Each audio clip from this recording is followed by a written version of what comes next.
ஜூலை 12, 2026 இன்றைய நாளுக்கான இறை வார்த்தை. கர்த்தர் உங்கள் வாழ்க்கையில் சமாதானத்தையும் பாதுகாப்பையும் அளித்து உங்களை காப்பார். May the Lord give you peace and protection and keep you safe. சங்கீதம் 4:8. Psalm chapter 4 verse 8. சமாதானத்தோடே படுத்துக்கொண்டு நித்திரை செய்வேன். கர்த்தாவே, நீர் ஒருவரே என்னை சுகமாய் தங்க பண்ணுகிறீர். என் அன்பு சகோதர சகோதரிகளே, கர்த்தர் உங்களுக்கு உண்மையான சமாதானத்தையும் பாதுகாப்பையும் அளிப்பார். நீங்கள் எங்கே இருந்தாலும் அவர் உங்களை காக்கிறார். பயமும் கவலையும் வந்தாலும் அவர் உங்கள் இதயத்தை அமைதியாக்குவார். அவரது சந்நிதியில் நீங்கள் பாதுகாப்பாக இருப்பீர்கள்.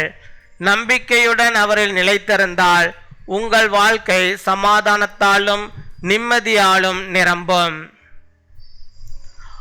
I will lie down and sleep in peace. For you alone, O Lord, make me dwell in safety. My dear brothers and sisters, the Lord will give you true peace and protection. Wherever you are, He is keeping you safe. Even when fear and worry arise, He will calm your heart. In His presence you are secure. As you remain in Him with faith, your life will be filled with peace and rest. பின்வரும் ஜெபத்தை நாம் யாவரும் சேர்ந்து சொல்வோம்.